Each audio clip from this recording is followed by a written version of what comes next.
Hop, allez, c'est Voilà. parti. Bien, bonjour à tous, merci d'être là aujourd'hui. Nous sommes une petite dizaine ici à Paris au siège de l'agence Lucie. Et donc vous êtes 44 en ligne pour suivre ce webinaire, 45 à l'instant, c'est incroyable, ça n'arrête pas d'augmenter. Je suis Bruno Pirenne, directeur des opérations de l'agence Lucie qui gère donc le label et la communauté Lucie. Et je vais vous épargner ma photo en webcam, ça n'apporterait pas grand-chose, mais vous entendrez ma voix de temps en temps au début et à la fin. Et entre-temps, nous aurons le plaisir effectivement d'avoir plusieurs témoignages. Alors, quelques recommandations. Éteignez votre micro pour éviter les échos, les bruits parasites.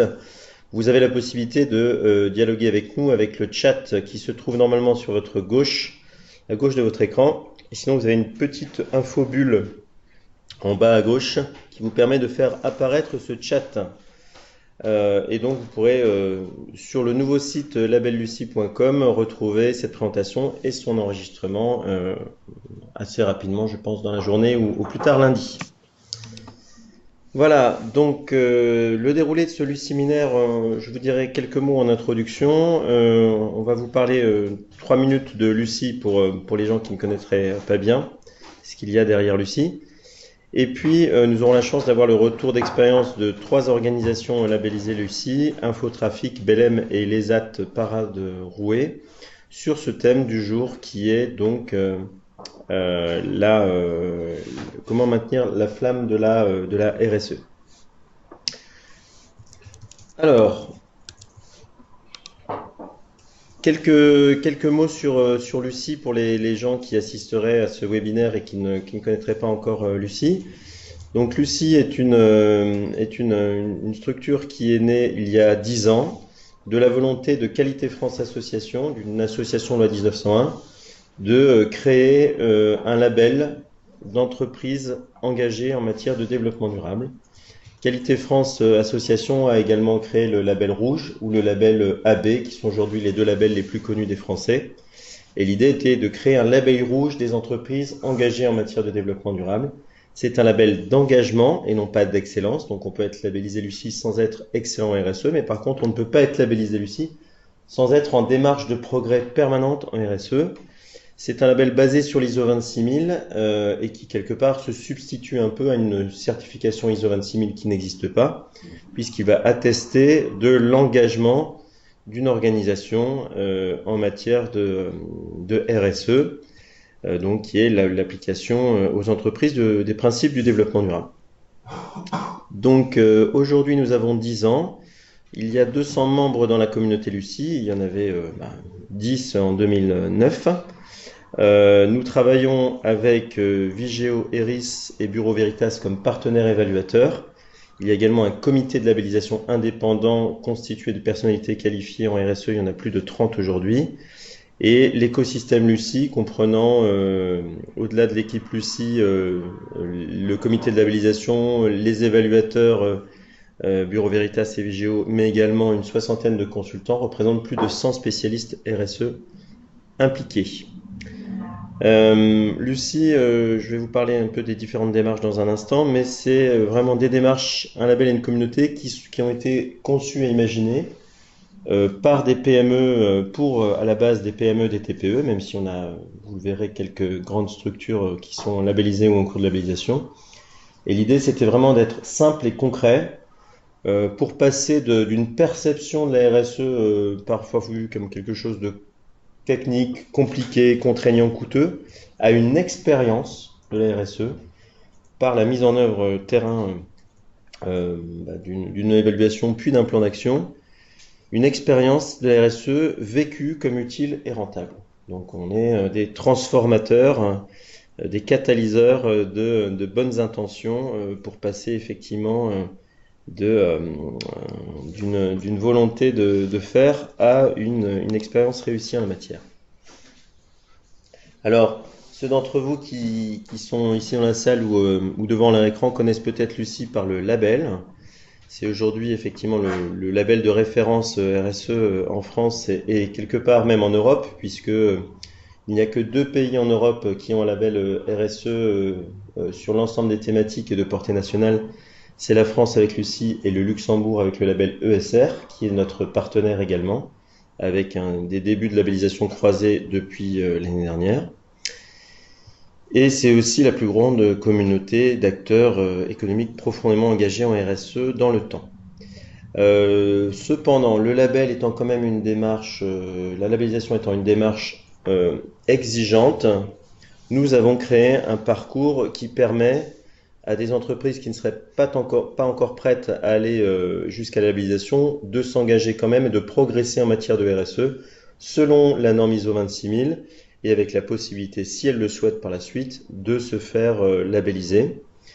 Et donc, il y a 5 étapes dans ce parcours, la labellisation étant la 5e et dernière. Et ces étapes, eh bien, on peut commencer ce parcours où on veut, en sortir quand on veut. Chaque fois qu'on fait une étape, elle sert pour l'étape suivante. Et à partir de l'étape 3, on rentre dans la communauté Lucie de façon concrète, donc avec un objectif plus ou moins, je dirais, certain d'aller vers le label. L'étape 1, c'est un diagnostic en ligne. Il est rapide, il est gratuit. Il s'appelle Diag 26000. Voilà, et il permet en une demi-heure de faire un premier état des lieux sur la situation de son entreprise ou de son association, ou même de sa collectivité, sur l'avancement en RSE. L'étape 2, c'est une formation que nous dispensons tous les mois, qui est prise en charge par les OPCA et qui permet de devenir indépendant, autonome sur l'auto-évaluation de son entreprise et également la possibilité de faire un plan d'action RSE. L'étape 3, c'est une auto-évaluation supervisée, c'est-à-dire que c'est un package qui est vraiment financièrement très intéressant puisque il est inférieur à 2000 € et en 2 ans, pendant 2 ans pour ce tarif, on fait partie de la communauté Lucie. On a accès à tous les outils Lucie, à la plateforme Lucie Online, et on a surtout 3 demi-journées de supervision avec un consultant partenaire de Lucie pour avancer sur la démarche. Voilà, l'étape 4, je passe rapidement, c'est une évaluation externe sans prise d'engagement. Pour ceux qui souhaitent effectivement faire reconnaître leur niveau en RSE par un de nos partenaires évaluateurs, donc selon des méthodes ISO 26000 avec possibilité de notation et de validation par ces structures. Et la labellisation, eh bien, c'est le fait d'avoir travaillé en interne sur son auto-évaluation, en externe sur une évaluation externe avec des recommandations de progrès et d'avoir soumis des engagements de progrès validés par le comité de labellisation qui donne lieu à l'obtention du label Lucie pour 3 ans avec un suivi au bout de 18 mois. Aujourd'hui, la communauté Lucie donc, compte 200 structures déjà engagées, dont à peu près 150 sont labellisées et 50 en cours ou en voie de labellisation. Le seul point commun de toutes ces structures que vous voyez fort mal à l'écran mais que vous pouvez retrouver sur notre site est d'être engagées dans une démarche de progrès en RSE. Certaines font une personne, certaines 3000. Il y a tout secteur d'activité. Vous voyez qu'on est absolument dans toutes les régions de France aujourd'hui. Et voilà, on continue cette progression. J'en ai terminé pour la présentation de Lucie. Merci beaucoup. Pourquoi ce thème aujourd'hui de maintenir la flamme de la RSE? Tout simplement parce que ce sujet, c'est un petit peu le saint graal de tous les gens qui s'occupent de RSE ou de développement durable dans les entreprises, avec la nécessité, quand on a des démarches qui s'inscrivent dans la durée, de les faire vivre. L'autre saint graal étant le fait de démontrer que ça rapporte quelque chose. Et vous allez voir que bien sûr les deux sont assez liés. Donc on a choisi de faire intervenir sur ce thème non pas des experts théoriciens de la RSE, mais des pratiquants, des gens de terrain Et donc, nous allons avoir 3 témoignages tout de suite de 3 entreprises de la communauté Lucie, Infotrafic, Belém et donc l'ESAT Paradrouet. Ce sont des entreprises qui font de la RSE depuis longtemps, dans le cadre de la communauté Lucie, dans le cadre d'une labellisation Lucie, et qui en fait voilà, ont des trucs et astuces pour que ça marche bien et que ça marche surtout longtemps. Sans plus attendre, je vais passer la parole à Élodie Chatrefou d'Infotrafic, qui va vous donner les petits trucs d'Infotrafic après s'être présentée elle-même ainsi que sa société.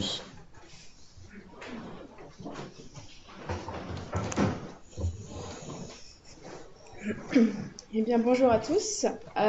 Donc, je suis Élodie Chatrefou et je travaille chez Infotrafic depuis un peu plus de 5 ans maintenant.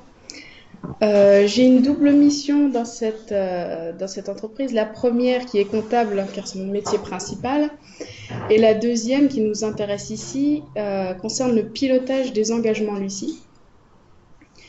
2 mots sur Infotrafic pour comprendre le contexte. C'est une TPE familiale basée en Île-de-France. Nous sommes une quinzaine de collaborateurs et sa mission est de proposer un affichage dynamique au sein des entreprises.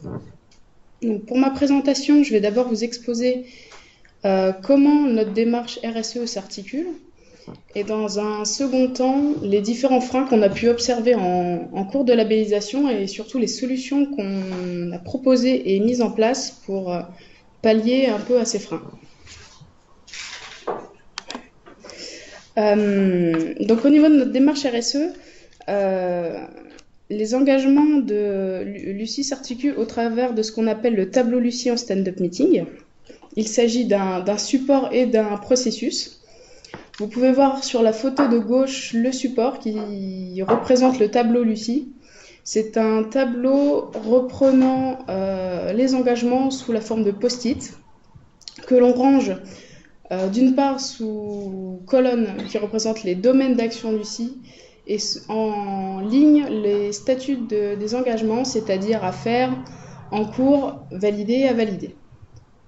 Le principe est que chaque collaborateur va prendre un post-it à faire, puis va le descendre au fur et à mesure de son avancement.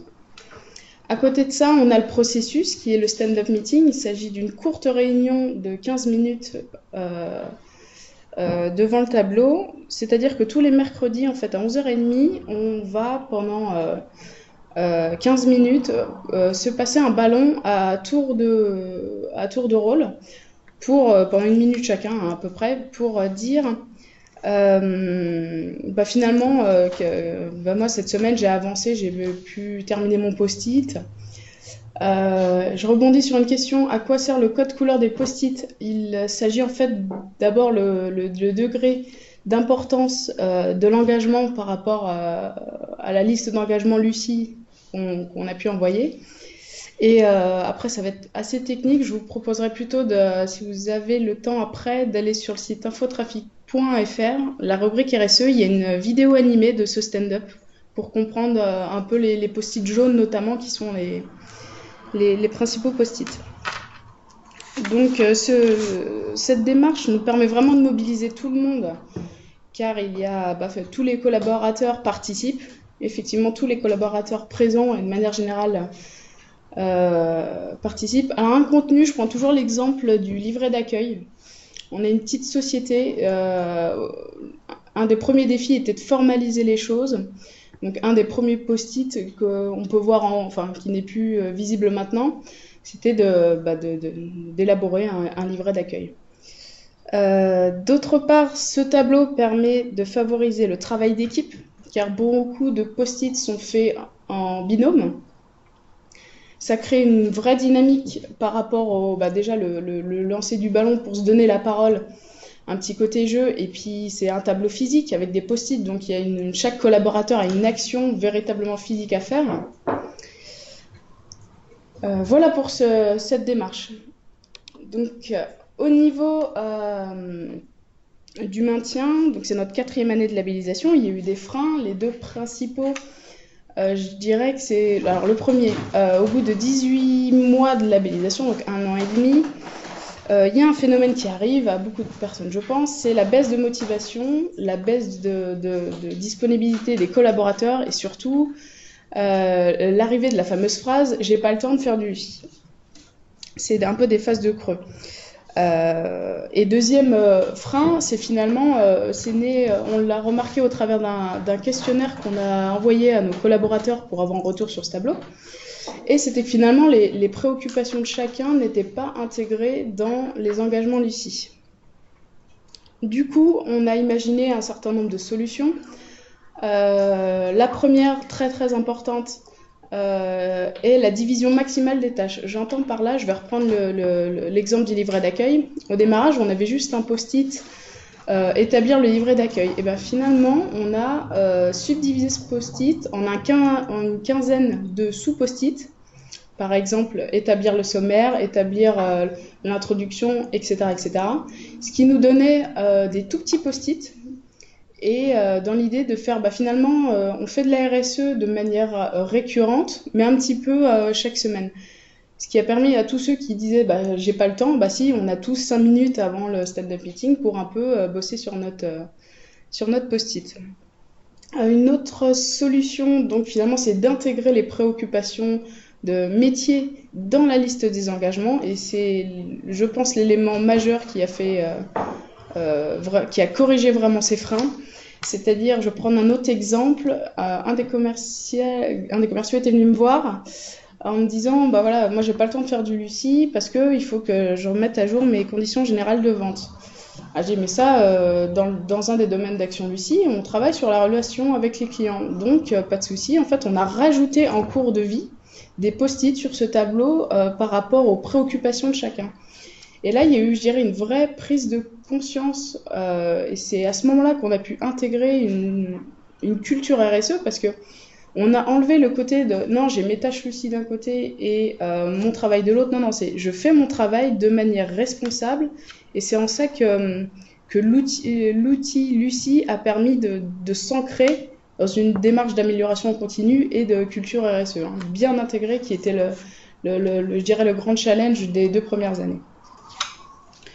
Et oui, dernier point rapidement, les événements et audits Lucie, comme des trophées, comme des journées de solidarité qu'on utilise, qui permettent en fait de justement ponctuer quand il y a ces phases de creux. Ça permet de redynamiser l'ensemble de l'équipe.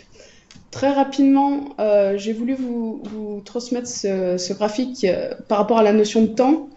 C'est-à-dire qu'en fait, forcément, avant chaque audit et au démarrage de la labellisation, ça nécessite un certain nombre de temps à mobiliser.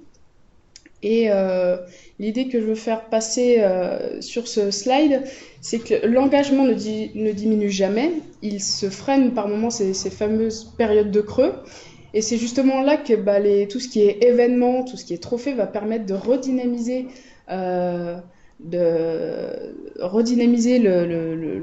l'équipe en fait. Alors je vois des exemples de préoccupations de chacun. Par exemple les CGV que j'ai dit tout à l'heure. Je vais prendre sur mon métier, par exemple, on n'avait pas de liste pour les règles de facturation. Enfin, on a une petite société, on n'a pas beaucoup de choses formalisées. Un certain nombre de tutos, par exemple un informaticien qui venait me dire, voilà, on n'a pas quand quelqu'un n'est pas là, on est un peu bloqué, est-ce que Lucie peut pas nous aider à ce niveau-là? Donc on a vraiment intégré dans la liste de départ un certain nombre de nouveaux engagements. Alors des exemples de trophées, il y en a sur le premier slide, si vous revenez, je sais pas si on peut... Enfin je reviens, hop. Là par exemple il y a le trophée AFQP, il y a le trophée AXA, ça je vous laisse aller voir sur internet, et le dernier de l'ordre des experts comptables. Je crois que j'ai vu tout. Ouais. Pour conclure, je dirais que les 4 points vraiment fondamentaux pour maintenir la flamme, il faut diviser au maximum les engagements RSE pour pouvoir impliquer tout le monde. L'idée derrière, c'est que tout le monde peut prendre chez nous n'importe quel post-it. Enfin, tout le monde s'implique à tout niveau. Par exemple, un informaticien peut prendre un post-it RH car il est subdivisé le maximum possible. Ce qui permet en deuxième point de créer vraiment une culture RSE intégrée. On ne réfléchit plus on va dire de manière standard, mais on réfléchit de manière responsable. Je pense notamment au tri sélectif qui a été mis en place par tout le monde maintenant. Participer à des événements permet vraiment de remobiliser tout le monde, des trophées, des journées de solidarité. Et enfin, finalement, ce que j'entends par cercle vertueux, c'est un peu faire comprendre qu'on ne perd pas du temps à faire de la RSE, on investit du temps pour en gagner après. Et une fois que tout le monde comprend, je parle des collaborateurs, une fois que cet aspect est vraiment compris, qu'on ne perd pas du temps à faire de la RSE, mais on le regagne après, on a tout gagné, je pense. Voilà, merci à vous.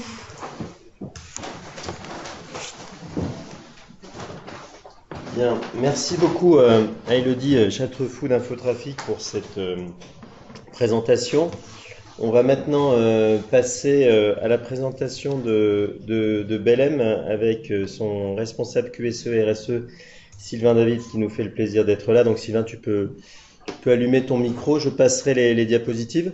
Une précision, donc quand il y a des questions sur la gauche, merci de dire en réponse à la question, puisque pour l'enregistrement sonore pour la suite, s'il y a des gens qui le regardent par la suite, ils n'auront pas les questions à gauche, je pense. Donc ce sera la possibilité de mieux comprendre. Voilà Sylvain, je te laisse, tu me dis, peut-être tu veux faire quelques mots d'introduction et ensuite je passe les slides à ton... Ok, super. Je précise que tu es actuellement dans la banlieue de Nantes, c'est ça? Enfin, Oui, dans la grande banlieue. Dans la grande banlieue, on est à Machecoul, en limite Vendée, effectivement, oui. Bonjour à tous. Sylvain David. Alors je vais juste faire un petit correctif. J'ai pas la qualité, donc c'est juste HSE RSE, mais c'est pas dramatique pour ce qui va suivre. C'est compliqué de passer derrière Élodie parce que en gros elle a tout dit, hein, mais je vais essayer de le redire de manière différente. Donc moi je suis responsable santé, sécurité, environnement et animateur de la démarche RSE depuis 2008 chez CETI. Alors CETI Belém. On est un groupe industriel fabricant de portes d'entrée et de menuiserie, dont la marque principale effectivement est Belém. Et quand on a été labellisé, le nom du groupe était encore Belém. Donc c'est toujours sous ce nom-là qu'on apparaît chez Lucie. Mais aujourd'hui c'est CETI. On est 1000 collaborateurs sur 7 sites industriels en France. Ça fait 10 ans qu'on fait de la RSE, c'était une volonté de notre patron en 2007. C'est inscrit dans la stratégie. Je pense qu'on peut peut-être passer le premier slide où on voit notre modèle de performance. Voilà, c'est vraiment inscrit dans la stratégie depuis 10 ans. On a une gouvernance, on a une démarche qui est structurée, on fait de la communication, on a des indicateurs, on a ancré la démarche depuis 2009 où on l'a présenté à l'ensemble des salariés et où on a été labellisé pour la première fois Lucie. Donc on va dire qu'on est bien ancré dans la démarche, c'est quelque chose qui vit et qui peut pratiquement vivre tout seul. Alors pendant un moment, hein, c'est-à-dire qu'il faut pas s'imaginer que on puisse arrêter d'animer ça, mais c'est quand même bien intégré maintenant chez nous et c'est intégré de plusieurs manières. Alors je vais donner quelques petits exemples, mais qui reviennent effectivement à ce qu'a dit Élodie. Le premier, c'est que faut faire participer tout le monde. Donc là, si on peut juste passer la slide, voilà. Alors j'ai enlevé les photos où il y avait des gens parce que si c'est diffusé, j'avais pas les droits à l'image, mais globalement, les salariés sont invités à émettre des idées d'amélioration. Alors ça peut paraître tout bête, on se dit que ça existe partout, mais c'est pas les boîtes à idées, c'est-à-dire que c'est quelque chose qui est affiché, qui est identifié, enfin c'est pas anonyme. Et aujourd'hui, on a plus de 2000 idées d'amélioration qui sont émises et pratiquement toutes réalisées par an. Et c'est des choses très concrètes sur le terrain. C'est-à-dire qu'en gros, on a des réponses très locales et on a on a une démarche qui est très globale, puisque on va avoir, je vous le disais, une gouvernance. On fait une revue de direction où on va impliquer 10 personnes par an, et youpi. On anime des plans d'action avec des pilotes selon les sites, selon les métiers.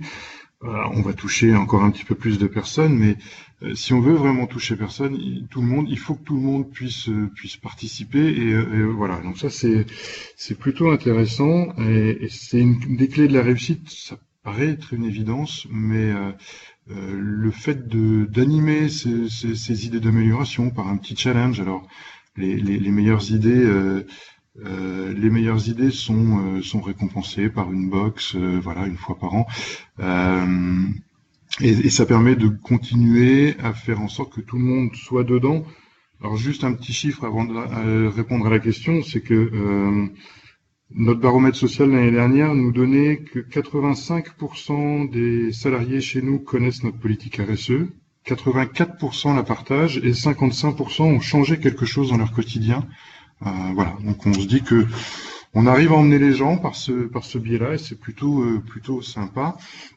Alors en ce qui est de relais RSE par site, pas vraiment. Aujourd'hui, les pilotes de plan d'action sont plutôt les directeurs d'usine ou les directeurs marketing, directeurs commercial ou directeurs techniques.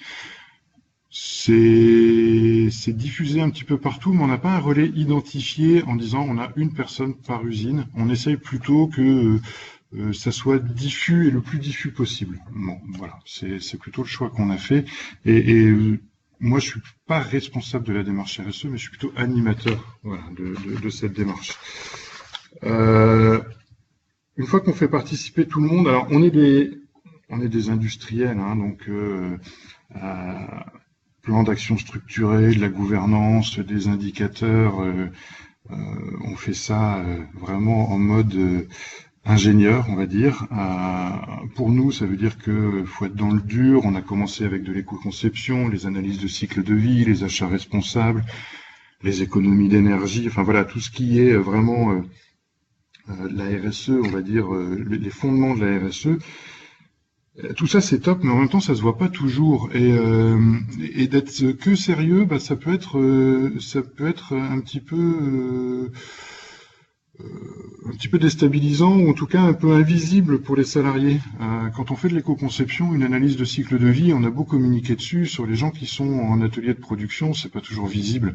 Donc ce qu'on a fait, c'est que on a mis un petit peu quelques épices. Et du coup, ben voilà. Alors la première image que vous voyez là, le CETI écrit en vue du ciel, c'est un potager. C'est un potager bio où un certain nombre de collaborateurs vont se retrouver le midi. Déjà pour quitter un peu leur PC, pour retrouver la terre, et puis pour créer du lien entre les services, pour réapprendre à se libérer de Monsanto, ça peut pas faire de mal, et puis pour goûter et partager ensuite les légumes bio qu'on a cultivés. Donc ça c'est vraiment quelque chose de très fédérateur.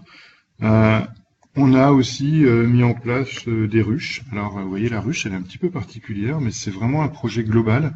C'est-à-dire que c'est les apprentis de notre site bois, apprentis menuisiers, qui ont fait les ruches.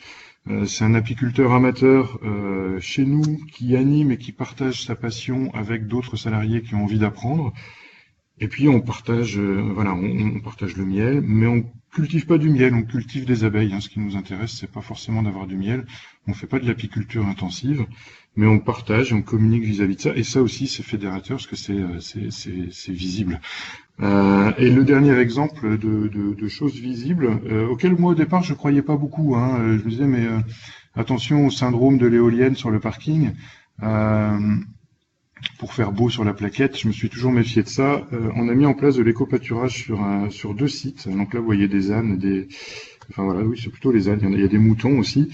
C'est visible en interne, en externe.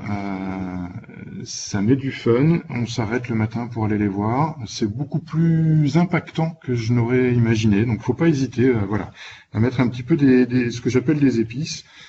Ça fait du bien, et puis il y a des choses auxquelles on pensait pas, c'est-à-dire que les salariés, aujourd'hui, ils coupent la clim l'été pour ouvrir la fenêtre parce que il y a plus les bruits de tondeuse, donc il y a des petits impacts collatéraux comme ça qui sont plutôt sympas et ça donne du fun.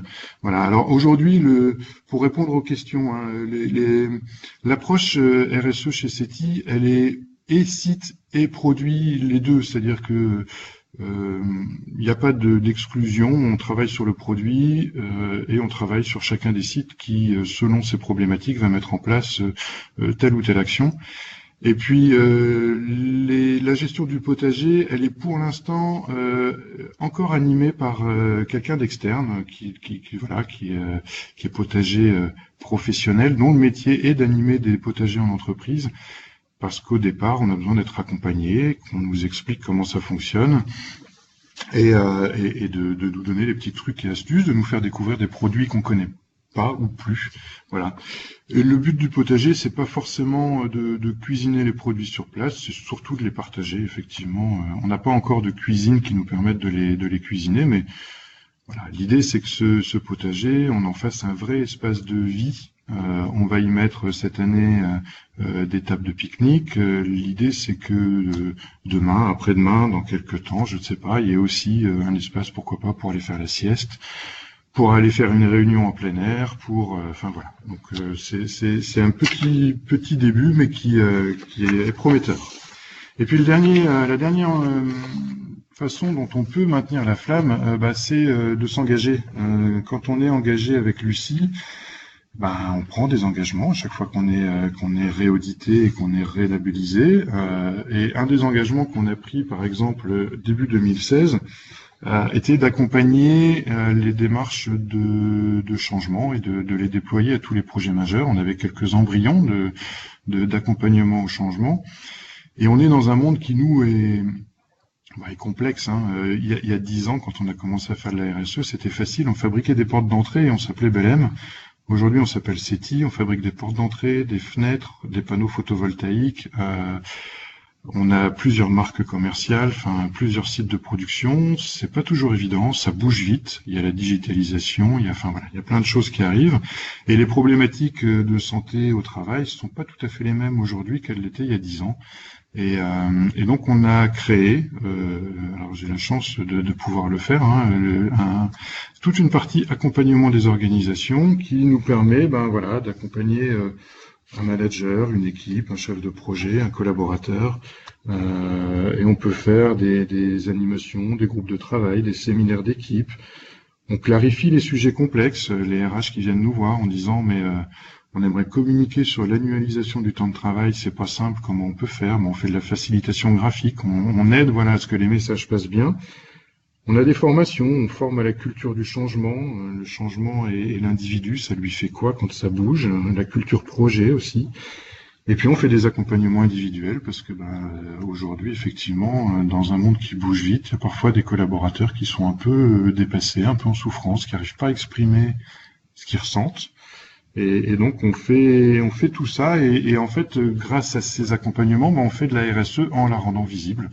Donc on continue à entretenir la flamme grâce à ça et on tend nous vers ce que j'appelle la RSE 0.0, c'est-à-dire le zéro techno et 100% humain. Donc on va revenir à le monde se digitalise de plus en plus et la RSE pour nous c'est une manière d'humaniser l'entreprise en contrepoids de cette digitalisation et comme ça on peut faire les deux sans exclusion ni de l'un ni de l'autre.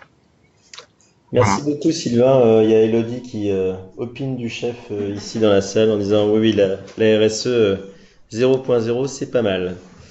Alors, merci pour cette deuxième présentation. Alors, comme vous l'avez tous compris, on a demandé à nos intervenants chacun de réaliser leur présentation et on a ensuite simplement mis ensemble le tout. Donc, on va maintenant passer à la présentation de l'ESAT Paradrouet, qui est un ESAT d'une centaine de collaborateurs situé à Marseille. Et donc qui devait être représenté par Johan Auguin, son responsable RSE, qui était anciennement consultant RSE dans un cabinet de conseil labellisé Lucie, et donc il est passé chez un autre labellisé Lucie, mais cette fois-ci un ESAT, donc établissement d'aide par le travail pour des personnes en situation de handicap, principalement mental. C'est une association qui est labellisée depuis 2014. L'épouse de Johan ayant eu un petit problème de santé ce matin, il a dû se rendre avec elle à l'hôpital et donc je vais tenter, autant que faire se peut, de vous faire passer les messages qu'il voulait vous présenter ce jour. Donc trois idées également, comme on l'a demandé à chacun des participants. Trois idées phares avec quelques précisions sur le sujet. Alors, en fait, la première, c'est incarner. Je ne vais pas vous lire tout ce qui est marqué sur le slide et vous le verrez.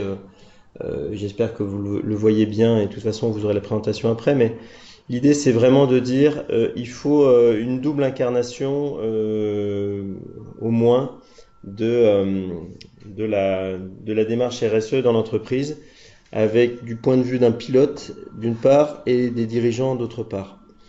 Une citation qui a été mise par Johan ici: pour devenir populaire, une idée doit s'incarner dans un héros, prendre un visage et même un corps humain. Bref, elle doit cesser d'être une idée. Concrètement, l'idée c'est d'avoir quelqu'un déjà qui représente la démarche dans l'entreprise. C'est vrai que chez Lucie, on a cette particularité avec les démarches Lucie, non pas de faire les choses à la place des gens, mais comme dit le proverbe africain, de leur apprendre à pêcher plutôt que de leur donner du poisson. Et donc on demande à toutes les entreprises de la communauté d'avoir au moins un chef de projet Lucie. Parfois elles forment plus de personnes qu'une seule. Avoir effectivement des personnes qui soient vraiment engagées, qui aient du temps pour travailler sur le sujet, qui puissent exprimer les valeurs et la vision de l'entreprise sur le sujet, et surtout qui y croient. C'est pas des gens qu'on colle à un poste, c'est des gens qui le plus souvent sont volontaires, qui ont des engagements personnels, associatifs, humanistes, citoyens, et qui aussi ont la capacité de travailler avec tous les collaborateurs, la direction, les managers, les parties prenantes, les syndicats. C'est vraiment important à ce niveau-là, parce que il faut arriver à combiner des intérêts parfois antagonistes pour que toute entreprise progresse. Par ailleurs, c'est on va dire un lieu commun, mais tous les gens ici présents conviendront, et vous aussi sans doute derrière votre écran, on ne peut pas avoir de démarche RSE qui fonctionne et qui vraiment soit portée par tous si on n'a pas une direction qui elle-même porte le message et l'incarne également. Moi j'ai vécu effectivement une entreprise avec un dirigeant qui parlait vraiment de RSE comme si on avait toujours fait, mais à qui on a justement fait reprocher qu'il avait un gros 4x4 diesel garé sur le parking de l'entreprise, et donc il y avait un problème de cohérence. Donc il l'a changé par la suite pour un véhicule hybride, mais voilà, on est toujours à l'affût de ça, et ne pas oublier que on voit rapidement les problèmes de cohérence et le décalage qu'il peut y avoir entre les faits et les paroles. Donc pour répondre à la question, non, il ne roule pas en 4L depuis, la 4L étant pas reconnue comme un véhicule peu polluant suivant les nouveaux critères. Alors les écueils d'incarner, vous les voyez comme moi. Le problème qu'on peut avoir pour ces personnes qui incarnent la RSE, c'est un manque de temps, c'est le fait d'être un peu mou, ou de ne pas porter les messages avec assez de dynamisme, que ce soit trop répétitif, que ça n'avance pas, beaucoup de chiffres. Nous-mêmes chez Lucie, depuis l'année dernière, on a vraiment beaucoup simplifié le site internet, les documents, les présentations, pour être beaucoup plus clair, lisible, et travailler beaucoup plus sur des images, des messages forts. Deuxième idée phare que voulait vous présenter Johan, c'était rendre visible et concret. Une citation: le concret, c'est l'abstrait rendu familier par l'usage.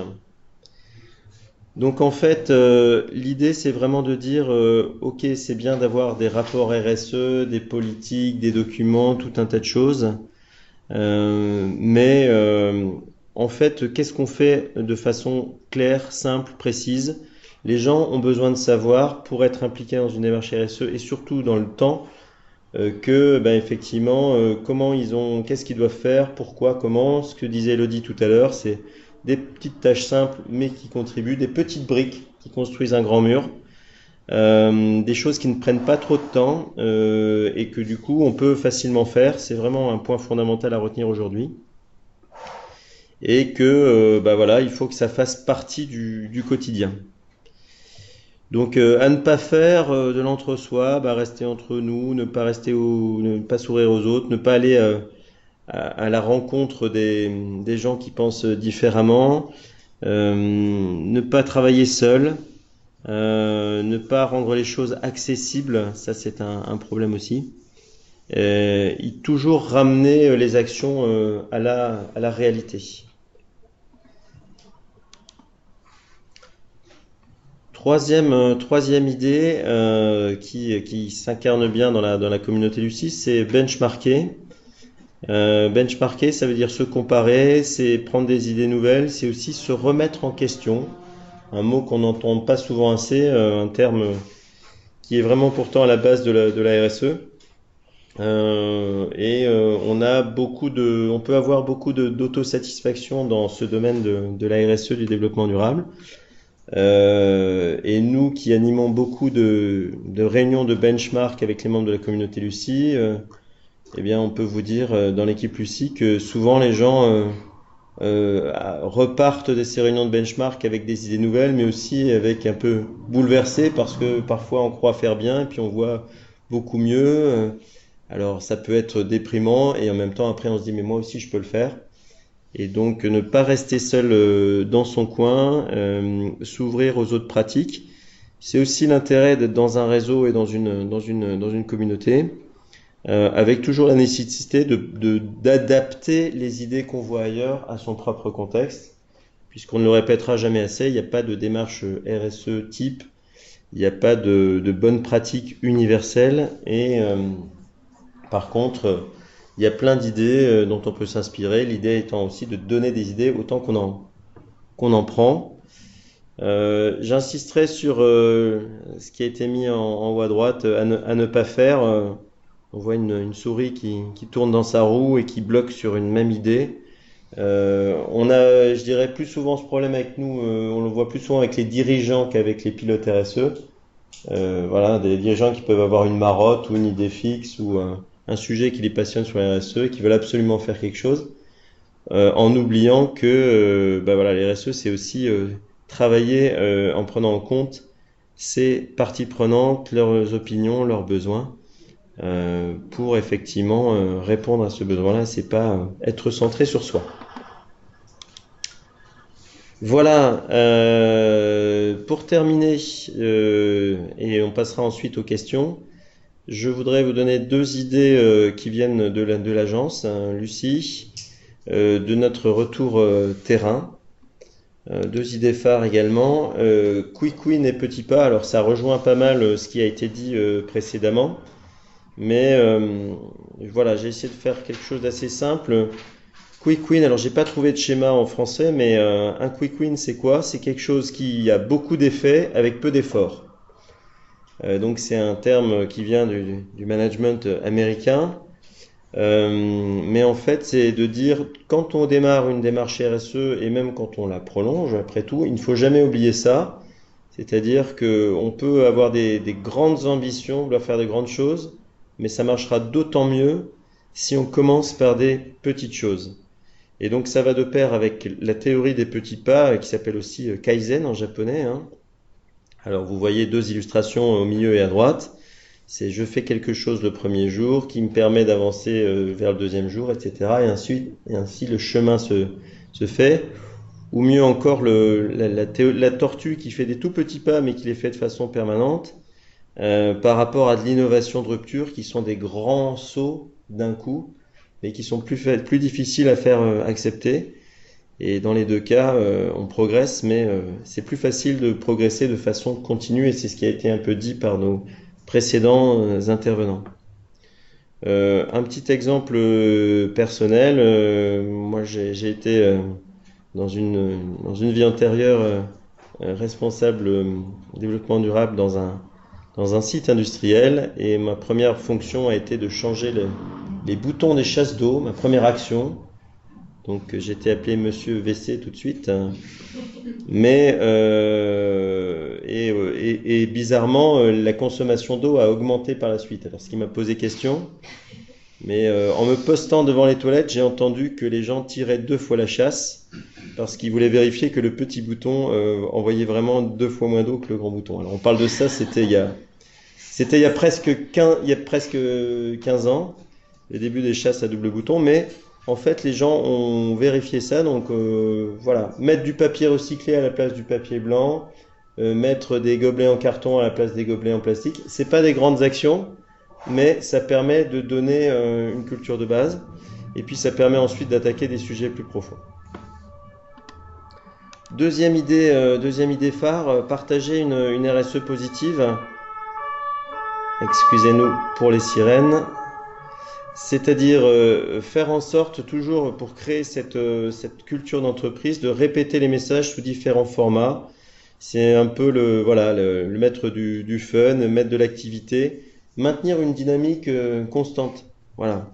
La RSE, c'est comme l'amour, ça s'entretient au quotidien et avec des petites attentions, avec des petits gestes, avec des petites choses toujours différentes, toujours nouvelles, et on se renouvelle sans cesse.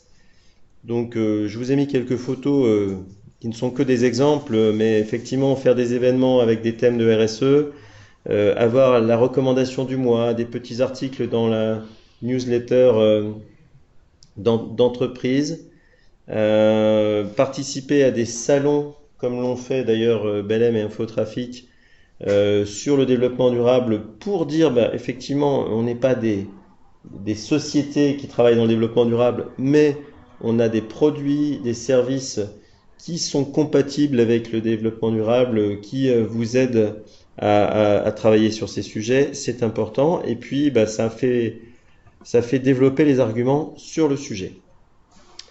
Voilà, donc à chacun sa manière de trouver les choses, mais l'idée c'est d'en parler tout le temps. Et nous, notre expérience de la communauté Lucie depuis 10 ans, nous montre que les sociétés qui tirent le plus d'intérêt et de retour sur investissement de leur démarche RSE sont celles qui en parlent le plus, sont celles qui l'utilisent le plus dans leurs argumentaires commerciaux, dans leurs présentations publiques, dans leurs interventions avec leurs partenaires, leurs fournisseurs et autres.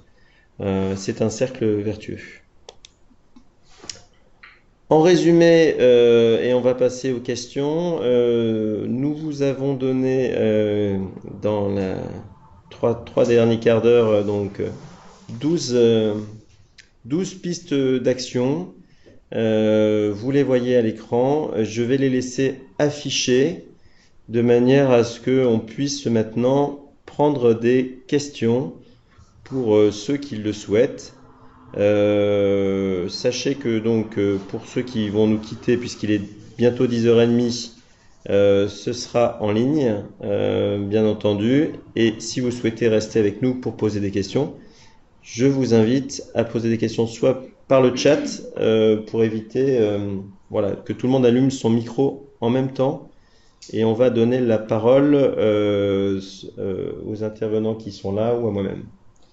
Il y a 2 questions qui n'ont pas été répondues tout à l'heure. Alors, on me dit qu'il y a 2 questions qui ont été répondues.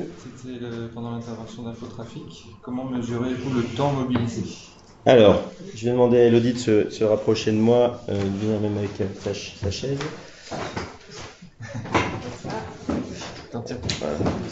Donc, on va répondre à des questions pour Infotrafic. Comment mesurez-vous le temps mobilisé? Alors, je pense que c'est par rapport au slide du graphique. En fait, c'était pas vraiment, on va dire, une mesure précise, mais c'était plutôt une tendance que je voulais vous faire partager. C'est-à-dire que, on n'a pas dit, par exemple, je sais pas, il faut 15 heures au début. Non, c'est plutôt dire qu'au début de la labellisation, je sais pas si on peut revenir, Marc, sur le graphique, je sais plus trop quel voilà. C'est plutôt dire qu'au début et avant chaque phase d'audit, il y a beaucoup de temps, il y a un important temps à mobiliser de par le pilote et les collaborateurs, mais c'est ce qui maintient aussi la motivation. Et voilà, donc il n'y a pas de chiffres à proprement, c'est pour ça que j'ai pas mis de chiffres au niveau de l'engagement. En revanche, les durées, c'est vraiment le ressenti, le résumé de notre premier cycle de 3 ans, Lucie. Très bien. Il y avait une deuxième question. Alors, il y avait une autre question, mais qui est pas adressée directement à Infotrafic, mais c'était plus pour rebondir sur l'intervention d'Élodie. Le système présenté a certaines limites comme le nombre de collaborateurs. Comment adapter ce système collaboratif sur un groupe important? Voilà, donc on parle du stand-up meeting, Voilà. d'Infotrafic, les réunions donc hebdomadaires pour parler de RSE pendant un quart d'heure, c'est ça? Ouais. Comment on ferait si pour une entreprise de 100 personnes, par exemple? Alors, Il y a des gens de la communauté aussi qui voudront intervenir là-dessus. ouais, ce serait pas. Je dirais juste en complément, en fait, et qui pour moi répond à cette question, d'où vient l'idée du stand-up meeting? En fait, on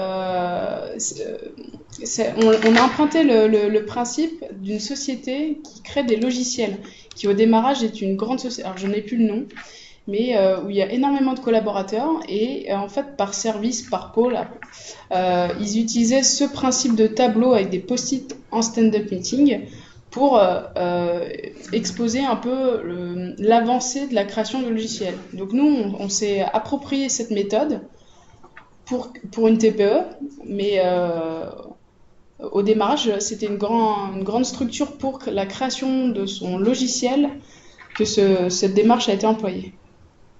Donc il y a une question sur le chat. Nous sommes une société. Ok, alors nous sommes une société labellisée de 70 collaborateurs dispatchés sur environ 60 lieux de travail différents. Quelle solution pour une action visible à distance? Pas possible de faire des stand-up meetings. Alors c'est pas évident. C'est pas évident, moi j'ai une petite structure. Voilà, Alors, de projeter. On va voir s'il y a des. Je demande à des gens s'il y a des gens. Peut-être que Sylvain voudra rebondir là-dessus, ou peut-être d'autres personnes de la communauté qui sont dans Sylvain, oui, tu peux peut-être nous dire, puisque tu parlais d'un accompagnement au changement, peut-être comment ça se passe chez Belém? Effectivement, entre une structure de 15 personnes qui sont tous physiquement sur le même lieu, et puis, moi j'ai 7 sites différents, mais sur chacun des sites, on est quand même pas mal.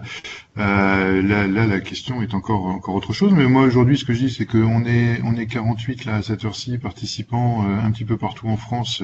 Skype, ça peut être une bonne solution aussi pour faire des choses à distance. Après, il n'y a rien qui remplace le contact physique, c'est-à-dire que quand on a monté ce service au mois de mai, c'est tout récent avec ma collègue, on a été voir tous les managers un par un, on s'est présenté dans les comités d'entreprise, on s'est présenté dans les différentes communautés qui peuvent exister.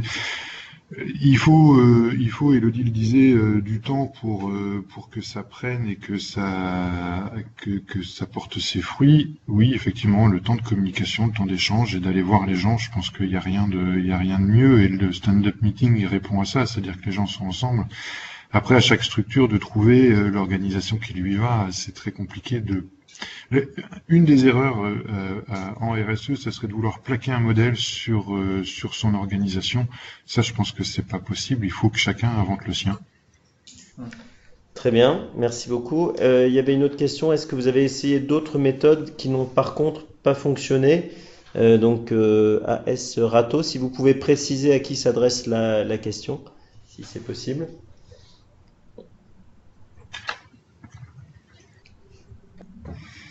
Ok, bon, alors on va la prendre tout à l'heure. Est-ce qu'il y a des... C'est Infotrafic, d'accord. Alors, la question Infotrafic. Est-ce qu'il y a d'autres méthodes qui n'ont pas fonctionné? Eh bien, honnêtement, le procédé était tellement nouveau pour une petite boîte. On a mis d'autres procédés, mais vraiment, chaque outil qu'on a pu mettre en place, parce qu'il y a eu d'autres tableaux, par exemple, on a généralisé ce stand-up meeting et ce tableau Lucie à d'autres pôles. Par exemple, le service production marche avec des post-it. Enfin, Heureusement, on n'a pas eu d'échec en fait en termes de méthode. Justement, ça marche entre guillemets tellement bien qu'on le généralise à un peu tous nos pôles et notre manière de fonctionner. Même là, on vient de mettre en place une réunion de communication. On dit bah tiens, quel outil on va prendre? Ah bah tiens, on va reprendre un petit tableau avec des post-it, c'est visuel. Chacun vient déplacer son post-it. Donc non, honnêtement, on n'a pas eu d'échec en fait. Très bien. On va demander dans la salle ici à Paris s'il y a des questions ou des commentaires. Oui, donc Cyril Ergotte de l'association Riposte Verte qui travaille sur la RSE dans le tertiaire notamment. Complètement même, uniquement dans le tertiaire. Uniquement dans le tertiaire, vas-y Cyril. Bonjour à tous, je voulais juste savoir moi quels étaient les apports, les avantages de faire partie de la communauté Lucie. Qu'est-ce que ça a pu apporter ou qu'est-ce que ça apporte concrètement dans justement le fait de maintenir la flamme. Alors Bruno t'en a un petit peu parlé, mais venant des intervenants. Ok, donc c'est une question pour Elodie et Sylvain. Absolument. Merci. Ok. Vas-y Sylvain. Ouais, ce que ça nous apporte, on parlait tout à l'heure, enfin Bruno parlait de l'importance du benchmark et d'échanger. On est sur des métiers où on est un peu tout seul dans nos entreprises. Alors, quand je dis tout seul, c'est pas que les gens ne nous suivent pas, mais de temps en temps, on se regarde et on se dit, mais je vais inventer quoi demain, quoi, parce que et il nous faut des sources d'inspiration. Donc, les communautés sont là pour ça. Et puis, je parlais aussi du fait d'être labellisé, ça nous oblige, ça nous engage, et des engagements, bah, ça permet aussi, c'est un levier interne hein, pour faire avancer les choses. Donc voilà, ça nous a aussi permis de participer à ProDurable, d'échanger, de nous rencontrer, enfin voilà, c'est toujours, on est dans quelque chose qui touche quand même à l'humain, et la communauté nous permet de nous rencontrer entre individus et entre entreprises avec des mêmes problématiques. Merci Sylvain. Elodie? Je sais pas si je réponds. Sylvain, je trouve que j'ai pas... Voilà. Moi, c'est vraiment l'échange de bonnes pratiques qui est vraiment maître là-dedans. On peut, moi je dis souvent à titre personnel que je me suis mis 10 fois au jogging et qu'il n'y a qu'une fois où j'ai tenu, c'est quand on avait rendez-vous toutes les semaines avec des copains à la même heure, au même endroit, qu'on allait se boire un verre après, qu'on discutait, etc. Il y a un proverbe africain qui dit si tu veux aller vite, pars tout seul, et si tu veux aller loin, pars à plusieurs. Donc c'est un peu l'idée de la communauté. Au CJD, qui est un de nos partenaires, on parle de l'isolement du dirigeant. Donc ils ont des commissions de travail sur le fait de dire quand un dirigeant d'entreprise, il est souvent seul face à des problématiques. Le fait de se retrouver dans un centre des jeunes dirigeants, c'est partager ces problématiques pour trouver ensemble des solutions. C'est rencontrer des gens qui ont déjà rencontré les problèmes et qui savent comment faire. C'est voir d'autres points de vue. Et voilà, c'est aussi c'est maintenir cette dynamique dans la construction des démarches Lucie. Il y a une partie process, méthode, outil pour construire sa démarche. La communauté, elle est là pour vraiment aider à tenir ces engagements qu'on a pris dans le cadre des démarches. Et nous, on nous a souvent dit, voilà, je suis venu chez Lucie pour le label et je continue à cause de la communauté ou pour la communauté parce que c'est pour ça. Bien, est-ce qu'il y a d'autres questions? Il y en a deux questions qui ont été... pour Infotrafic, il y avait une question sur l'historique des... Alors, une question pour Infotrafic. Avez-vous estimé avoir besoin de conserver un historique de stand-up meeting? Alors, je suis contente que cette question tombe, à vrai dire. Pour l'anecdote, comme je suis comptable, j'ai tendance à tout conserver et à tout noter. Justement, à chaque stand-up meeting, donc je note tout ce qui peut être dit. Et en fait, le tableau post-it a son corollaire dans notre drive, c'est-à-dire que je remplis un Excel avec donc tous les post-it qui sont écrits, le temps qui a nécessité pour le faire, le volontaire, le référent, etc. C'est un très grand Excel, mais qui me sert moi de suivi et surtout qui a servi de grande base pour préparer tout ce qui est trophée. Parce que petite structure au démarrage, comment prouver, parce que nous on n'a pas une forte croissance, on a une augmentation du chiffre d'affaires, etc. Comment arriver à faire le pont entre le fait d'avoir une amélioration continue et et ces chiffres. Donc c'est, je pense, indispensable de noter, de conserver justement cet historique, tant en termes de temps qu'en termes de livrables à la fin, parce que pour Lucie, il faut un livrable pour chaque engagement pris. Donc voilà, c'est un peu moi mes coulisses en tant que pilote. Je conserve tout et ça sert pour les audits aussi d'ailleurs. Merci Ah, beaucoup. il nous reste combien de temps? On va prendre encore 5 minutes pour rester à peu près dans le temps qu'on avait prévu. Il y a il y avait une question pour Belém et puis il y a 2 questions pour Lucie aussi. Donc, Très bien. Alors, une question pour Belém. c'est quand vous parlez d'amélioration concrète et efficace des postes de travail, des techniciens de production par exemple, avez-vous des exemples? Sylvain? Alors, oui. Alors, si on reprend juste la photo qui était sur la première slide de ma présentation, c'est un support pour un changement d'outil en fait qui permet d'améliorer l'ergonomie du poste. On a sur chacune de nos usines de production une petite structure d'amélioration continue. C'est 1 ou 2 personnes qui manient avec expertise un outil qui est hyper puissant qui s'appelle le Trilogic. Alors j'ai pas d'action, hein, il y a d'autres outils qui permettent aussi de faire ces améliorations continues, mais c'est vraiment du sur-mesure à chaque fois qu'il y a voilà, donc ça peut être aider à retourner une porte avec un petit chariot, une table basculante, enfin sur les 2000 qui sortent par an, c'est un peu compliqué d'être exhaustif, mais c'est souvent des toutes petites choses qui améliorent le process, qui améliore le poste de travail, et la plupart du temps on demande d'ailleurs à ce que l'opérateur qui émet l'idée participe à la réalisation même de cette idée. Il faut qu'on soit dans du concret, dans du local, on n'est pas dans du concept. L'idée d'amélioration, c'est pas de mettre des panneaux photovoltaïques sur les toits des usines, par exemple. Très bien, merci. Je vais terminer par les 2 questions qui étaient pour Lucie. Donc, quel est le point commun entre le label Envol et Lucie? Alors, c'est un peu un point hors contexte, mais je réponds rapidement. L'agence Lucie a repris la gestion du label Envol, qui est un label environnemental, engagement volontaire de l'entreprise pour l'environnement, qui compte aujourd'hui à peu près 150 structures labellisées ou en cours de labellisation, et donc qui sont désormais gérées comme un autre label sur une thématique RSE par l'agence Lucie. Et puis, dernière question, comment concrètement se passent les échanges entre les membres de la communauté Lucie, réunions, plateformes? Alors, il y a plusieurs choses qui se passent. On a des réunions régionales qu'on appelle les cercles Lucie. Donc, il y en a 3 par an, par grande région, où on se retrouve chez un membre de la communauté Lucie qui présente sa démarche, ses activités, son site, et qui aussi propose un thème RSE sur lequel on va débattre. Tous les gens de la grande région sont invités et on passe une demi-journée ensemble comme ça. Il y a aussi un blog, un forum qui existe sur le nouveau site.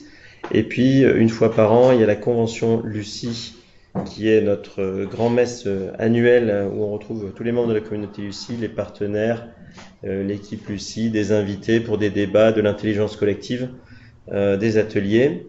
En plus de ça, on invite les membres de la communauté Lucie à participer à plusieurs salons comme ProDurable ou le forum Reset par exemple chaque année, et aussi à intervenir dans des conférences, des événements, avec parfois aussi des événements plus informels.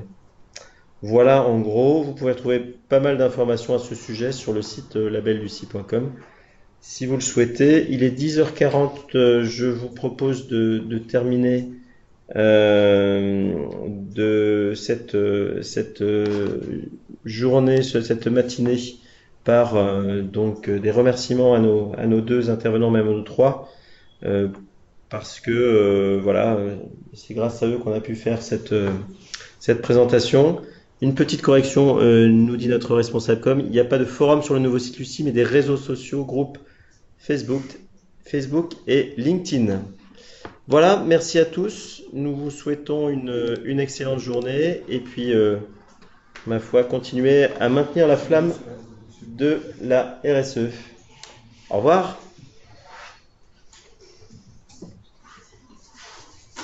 Alors...